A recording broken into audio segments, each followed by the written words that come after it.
The Mastering Local Marketing podcast helps local small business owners like you understand what it takes to successfully market your business and drive new customers through your doors. We provide actionable insights, interview leading experts and business owners in various industries, as well as provide tips and tricks we've uncovered over the last 25 years in the field. Whether you're starting your business or you've been at it for decades, let us provide you with the education and resources you need to grow your customer base. It's time to start mastering your local marketing. Here's your host, Matt Hanson. Mastering Local Marketing, episode 55, and we're going to do it in two parts. That's because we all make mistakes, and then we continue to repeat those mistakes.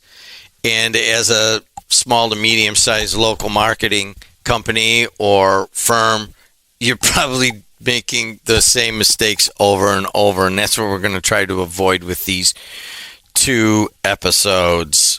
Matt Hanson.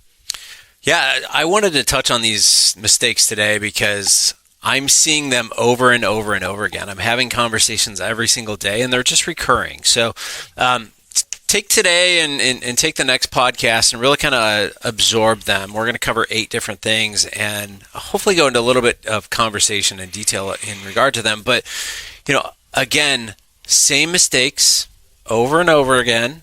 I think today we just got to realize we got to own them and make sure that we're not doing them in repeated fashion. One of the things about doing this podcast is we're sitting here, and I've got, I think, 5 or 6 people working out there on my digital streaming sports company, and we have instituted many of the things that we talk about here, and it has streamlined our operation. We're operating much more efficiently, a lot more AI, and a lot more paying attention to monitoring and having a strategy. And I'll be straight with you guys right up from front. We built this thing. We're a startup. We were just all into operations and building it. And you got to put a 2-shot in there when there you go. And there you go. I'm directing from the floor. It has been chaos for 4.5 years. And now we're trying to put in systems. But when we start looking at our systems, we realize that we're doing the same thing over and over wrong. And one of those is at the very beginning of not having a strategy. Right. And that is, I think, one of your main pet peeves. Yeah. Too often people just go out there and they start posting content or they run an ad and they don't really give a whole lot of thought to it. And the problem with doing that is they just kind of spray it everywhere, see what sticks, and then realize that nothing is happening and they cut it. And, they'll put something on Facebook and then they're over on TikTok and then they're over on Instagram and they're trying something with Pinterest because they watched some video. And really what they're not building a strategy behind it, right? So we've talked about it in the past about the post system, right? So understanding people first, right? Who your target market is, your avatar, however you want to define that. Building your objectives, your strategy, and then picking the technology where you're going to be. But what we're saying here is many times, and I see this is where most of my clients come in. We've advertised, it hasn't worked. And then I say, okay, well, what are you doing? Can you kind of walk me through the strategy? Well, we put together a video. We put $100 out there for 2 weeks, and we didn't get any followers. We didn't get any revenue coming in. We didn't get anything. We didn't see anything. And then you start to ask them, well, what was, walk me through the strategy here. What was it that you're doing? Well, we posted it on Facebook. Okay, that's not a strategy. What are we looking at? Can you walk me through it? So I literally walk them through and say, okay, let's talk about the target audience. Who are we targeting? What is the offer? What is it that you're trying to get out to them about your business? And you start to see a disconnect really quickly, right? They've pulled some imagery, some video snippets that they've been able to do. They throw an offer out there, and then they launch it for a week, and they see no results. I've had this same conversation 3 times this week. Okay, and it's Thursday. Okay, so what I'm saying is this happens over and over and over again.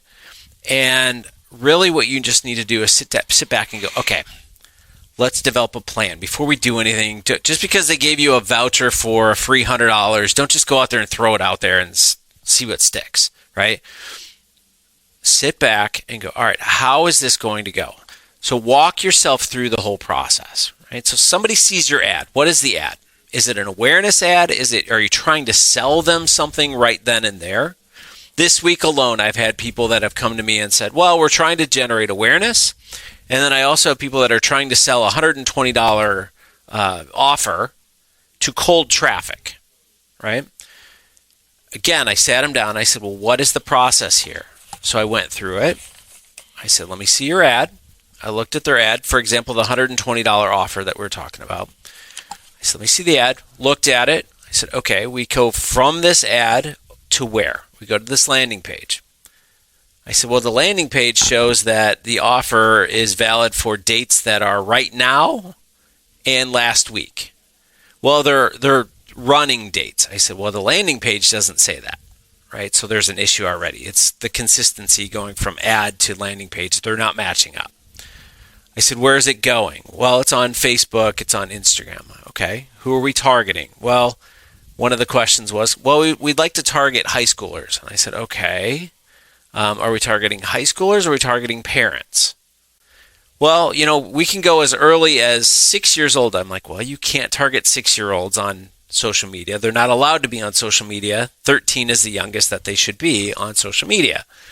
I said, so there's issues there, right? So there's all of these conversations that we really have to have and to understand from point A to point B and the offer and everything that goes in there. But then what we see is we get this kind of messed up system. Is it really a system? It's not, but well, quote unquote system. Scattered tactics. Right. And then all of a sudden now it's on Facebook, it's on Instagram, it's on TikTok, it's on, like they're putting it everywhere. And it's a broken system, and you're wondering why it's not working. And you put it out there for 2 weeks. I don't get anything. Probably aren't measuring the right things in the first place. So what I'm saying is calm down, take a step back, and go, all right, I have to think through from point A to point B as a consumer.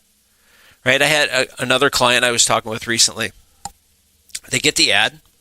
They come over to the landing page. It was a form. You fill out the form. If you fill out a form, that's a commitment, right? Seems like a commitment. These people are looking for information. So now I'm putting in my email address, my phone number, my contact information, right? That's a commitment.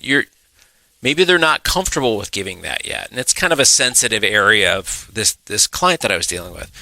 So again, you've got to provide some information up front, maybe another link to go back to find out more information, questions, answers that they're looking for. So it's a whole strategy from point A to point B, but just because you build an ad, you throw it out there and you throw it into multiple places, you're not seeing results, it's probably not the platform, right? It's probably not the social platform that you're putting it out on. It's the fact that you didn't think it all the way through.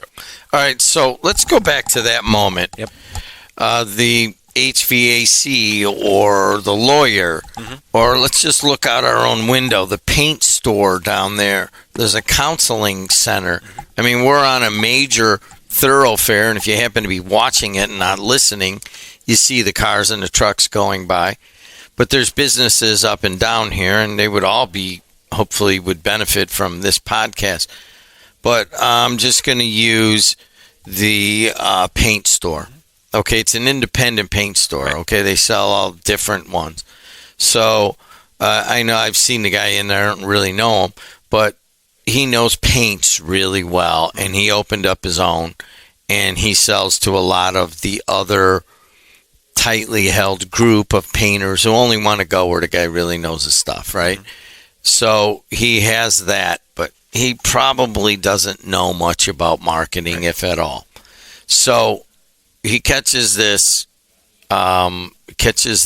podcast, and he's like, what post, people, objective, strategy, technology? I mean, it can be overwhelming for the small to medium-sized business or the person even in the marketing department to come up with this overarching strategy. What do you say to that person that's overwhelmed and frustrated about where to even start? I had this exact question yesterday. And what I told him was, start with your people, your target audience. So he's a paint store, which means that he's probably dealing with homeowners, landlords, other painters, right? Yeah. Businesses. So that right there, there's 4 different people, 4 different avatars, target markets that you can go after. So when you look at that, you say, okay, homeowners. The question that typically comes from a homeowner is color, texture, right? Quality of paint. I don't want to have to paint again, right? I want to do it once and forget about it. From a business standpoint, something commercial grade that's going to stand up to the wear and tear that you have with people coming into your business all the time. Painters, discounts, how cheap they can get the paint, right? What are the resources that you're going to give them? One of my close friends is a painter. Are you giving out free merchandise that they can go out there? They love wearing the t-shirts with your name on it, right? Those types of things. So there's all these, and we can go back to landlords, right? So landlords don't want to put a ton of money into paint, but they want something that's durable, that's going to stand up at least for the 12 months that somebody is renting for, the property. So again, there's 4 different areas, but then you start to go, all right, those are my target audiences. What's the objective, right? Am I trying to sell paint? Am I trying to generate awareness? Is there a new paint line that I have? Is it an educational format that I'm trying to educate people as to, different types of paints and all these other things? Like, there's a million different ways you can go with paint, and I've seen some pretty elaborate things from my painter friend that I never knew you could do with paint. How far do you want to go with that? So you have to kind of pick that strategy as well. And then you go, okay, well, if I'm going after the homeowner, I'm probably not posting on LinkedIn because that's more of a business platform. But something on Pinterest makes sense because my wife has pin boards of everything that she wants to do to our house, right? So you could do something there from a, maybe if you are talking from a business standpoint, maybe LinkedIn does make sense. So you just got to understand you can go within a certain amount of radius around your business.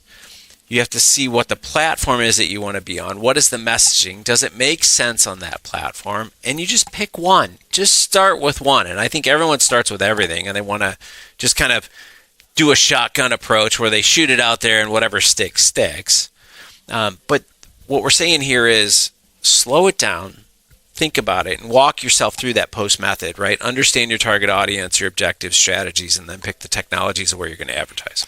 So let's use that word post. I'm going to use it in a different sense. Post is the Matt Hanson method. People, objective, strategy, which technology are you going to use? We have a number of businesses in this area, and I've seen this recently. They've been doing this hard, and 2 of them are very large, and they are boosting their posts. Right. And I took your MBA classes, so I know how you don't want people relying on boosted posts. And why is that? Well, realize when you boost something, it's on your feed. Boosting is fine, and what I tell people is take the content that is on your feed that has the most engagement, the most views, whatever it may be, and boost that content, right? Because obviously, it's already getting a significant engagement. What we see, what you and I see a lot, is everyone just boosts everything, and they don't really put any thought to it, and that's their way of advertising. And what you have to realize is there's kind of 2 ways that you can do it. You can boost posts, but then you can create your own ads. You can create videos and just general image posts and carousels and all this other stuff on Meta, but you can control a lot more. You can go into what's called the ads manager, and a lot of small businesses don't know that that's even there, right? You have the ability to do a whole lot more in there and create all these different ads. And in reality, you have all these really cool AI tools in there. You have the ability to do A/B testing, which I know you love. But you can throw a bunch of different ads out there, a bunch of different audiences, and see what sticks. And then from there, you boost, when I say boost, you put more money into the ones that are working and kill the other ones that aren't. So you could go out there and create, $5 a day ads all day long and create 3, 4, 5 of them and see which one is clicking, right? And then kill the other 4 and just continue with that other one and raise the price, right? Keep putting more money into it with a budget. So I guess what we're saying is boosting is fine if it's content that has a lot of engagement.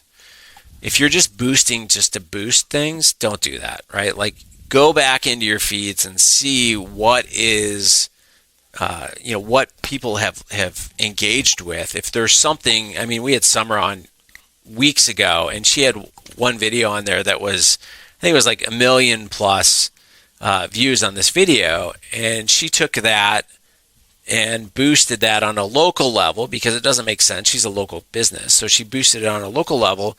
And I think I saw it recently. It's through the roof, right? So it's done really well. But on the same sense, most of my clients spend most of their time in Ads Manager, paying, testing different audiences, testing different ads. The agencies that I work with will send me 8, 9, 10 different ads, and they'll say, here, put all of these up and test them. Or they want to test different audiences, or they want to test different cities versus cities, right? So I have some campaigns that I just recently set up where it's, one is in this city, one is in this city, one's in this city, and they're tailored to those cities, but then they don't overlap over the others. And we're testing the content, we're testing the area, we're testing the audiences. So there's all of these different things you can do. But I think sometimes, and I promise I'm not pointing fingers, but I think sometimes as human beings we get lazy and we just boost some things. And we're like, let's see how that works. And yeah, well, from a UX standpoint, from a user experience, you could tell when someone's doing that. Yeah. And I don't know about you, I'm like, come on, man. You don't have to hit me over the head when I'm just going on to see, what my buddy's golf scores were. Yeah. And all of a sudden, every one of them is just a repost and a repost. And that's all you're doing is going in there and spending $200-$300 at a shot. And to me, it's kind of lazy. Yeah. You know what I mean? It's the same ad too. Yeah, it's the same thing. And quite honestly, if you weren't getting the engagement beforehand, you're not going to get the engagement when you boost it. So I don't know. It's just me. But let's talk a little bit about, once again, we're going to do this in 2. This is episode 55, 8 marketing mistakes that you keep repeating. We went through spray and pray messaging. We've talked about over-reliance on boosted posts. Now we need to get to more of the numbers part of it. What fundamentals do you like to look at for your website? Oh, for a website, I think many people will post they'll upload their website and they forget about it. And many people are on WordPress, and WordPress needs to be updated because there's all these updates that come through, right? You'll get an email and say, hey, certain plugins or whatever need to be updated because they're not updating automatically. What I see most often is people don't update things. Site speed starts to slow. People go to your website. It takes forever for something to load. It is the number one death of a website. Nobody's going to come if it takes forever for something to load, right? We are instantaneous in our society. I was reading an article this morning about quantum computing and how fast it is and where we're heading in the future and all these other things. If you think we're fast now, wait till we get there. But what I'm saying is, from a website point of view, site speed has got to be quick. People are not going to wait like it's 1994 for an image to load at this point. So keep things quick. Do whatever you can. Use whatever plugins you can on the back end, but don't overload your website either. So I know, people are in WordPress and they're like, oh, I'm going to put this plugin and this plugin and this plugin. Next thing you know, you've got 40 plugins installed, and all of that has to load when your website comes up. So, mobile too, without a doubt. So there are still people out there today that have websites that aren't mobile friendly. Google doesn't look at your desktop website anymore. They look at your mobile website. So if you are not mobile friendly, if you're not quick, you're not mobile friendly, you're never going to be, friends with Google, because that's what they're looking for at this point. So, site speed, how it looks on mobile, user experience. You mentioned it earlier, right? So I come to your website, I can't find things, or what's worse is I've noticed recently a lot of websites where you go on your phone and you can't, things are in the way. You get the pop-ups and I can't X out of them because the X is off the side and it's not mobile friendly. So you get these little subscribe, enter your email for a discount or whatever, and I can't get out of it. I actually have to reboot the website to see things, right? So if you're not testing your website on mobile on different browsers, right? There's multiple browsers out there that you can use. See how people are seeing things, because user experience is huge. They're not going to come back. They're not going to use your stuff. And it just takes 5 minutes. I mean, you make a change, go through, look at it, see how that change has affected things. I've done that before. I've updated a plugin and all of a sudden the entire website went down. It's all over the place.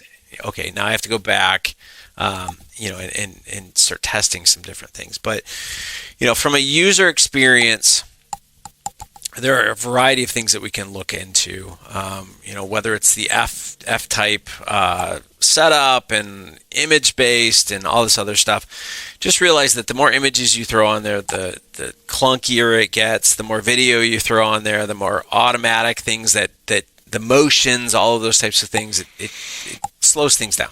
And once again, here we are, 8 marketing mistakes we keep repeating. Here we spray and pay, no strategy, ignoring website fundamentals, and over-reliance on boosted posts.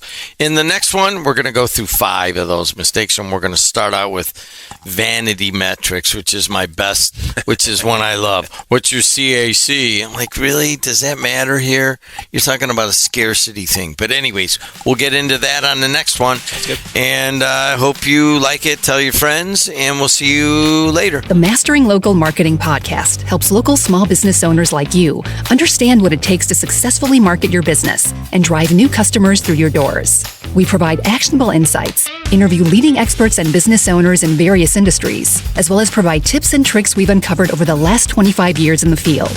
Whether you're starting your business or you've been at it for decades, let us provide you with the education and resources you need to grow your customer base. It's time to start mastering your local marketing.